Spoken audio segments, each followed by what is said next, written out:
आज के 10वें वर्ग के क्लास में 13 छः का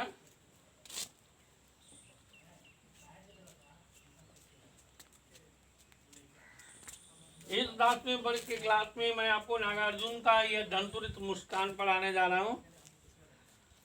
नागार्जुन का रचित 2 पार्ट में, एक धनतुरित मुस्कान है, एक फसल है। तो फर्स्ट पार्ट में आप पढ़िए धनतुरित मुस्कान।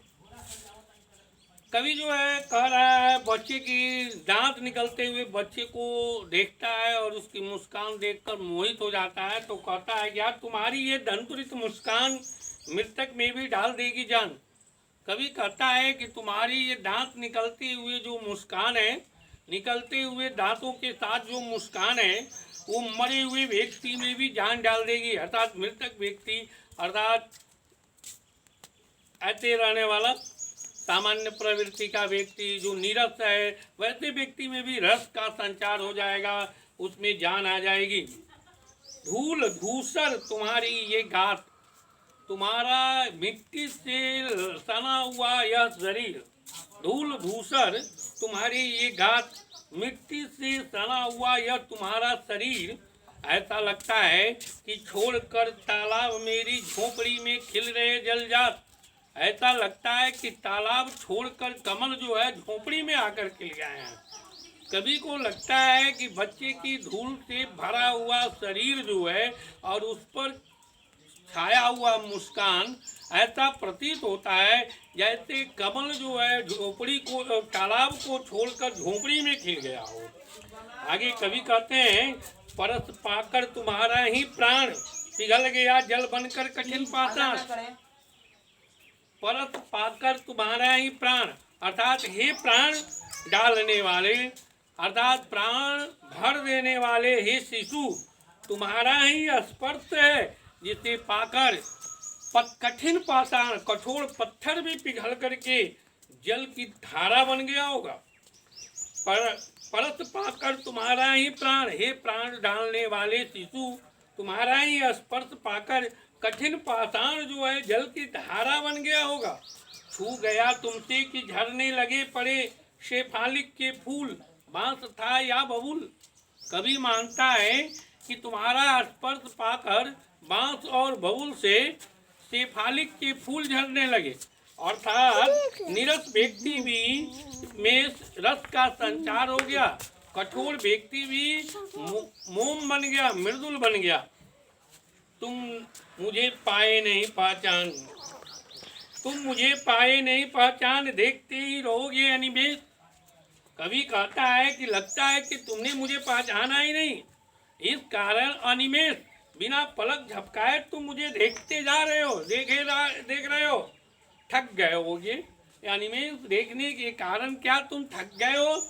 आंखें लूं मैं फेर, इस कारण मैं तुम्हारी आंखों से अपनी आंखें हटा लूं, अर्थात तुम्हारी छवि पर से अपनी आंखें घुमा लूं ताकि तुम आराम से रह सको।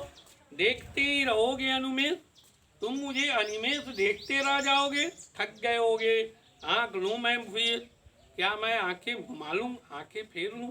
क्या हुआ यदि हो सके परिचित न पहली बार, अर्थात पहली बार इस मिलन में हम एक दूसरे का परिचित नहीं हो सके। कवि मानता है कि शिशु से पहली मुलाकात है, इसलिए शिशु जो है उससे अपरिचित सा व्यवहार कर रहा है, ज़्यादा निकटता नहीं दिखा रहा है।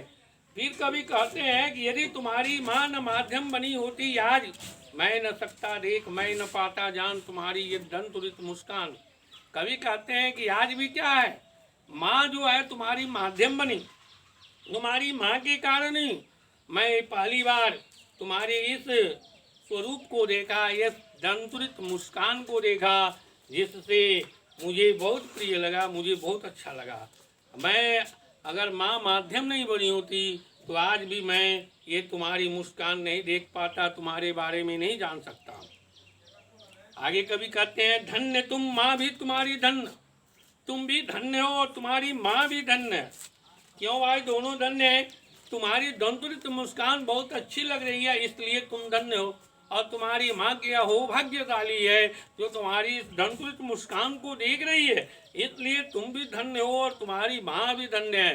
कवि को ऐसा सुंदर समय नहीं मिल पा रहा है, इसलिए वो कहते हैं कि चिर प्रवासी, मैं तो प्रवासी हूँ, प्रवास में रहने वाला हूँ, मैं इतर मैं अन्य, मैं तुमसे अलग और अन्य सा हूँ, मैं तुम्हारे पास अतः तुम्हारी इस छवि को देखने में देख भी नहीं पा रहा हूँ। बहुत मुश्किल से आया कभी तो उन्हें मिल गया है ये छवि। इस अतिथि से प्रिय तुम्हारा क्या रहा संपर्क, मैं अतिथि की भांति हूँ, इसलिए तुम्हारा तो मुझसे कोई संपर्क ही नहीं रहा, मुझसे कोई प्रेम ही नहीं रहा।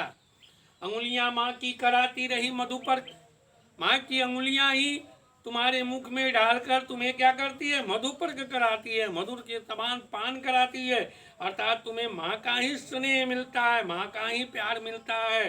देखते तुम इधर रहोगे कनखी मार, तुम जो तिरछी नजर से मुझे देख रहे हो, इससे क्या होती है कि तुम्हारी आंख और मेरी माँ और होती जब आंखें चार, जब तुम्हारी और मेरी आंखें एक होती है, जब तुम कनखी मारकर मेरी तरफ देखते हो और हमारी और तुम्हारी आंखें एक होती है, तब तुम्हारी दंत मुस्कान लगती है बड़ी छविमान, तब तुम्हारी दांत निकलते हुए छवि वाली मुस्कान जो है और अधिक सुंदर लगती है और अधिक मोहक लगती है।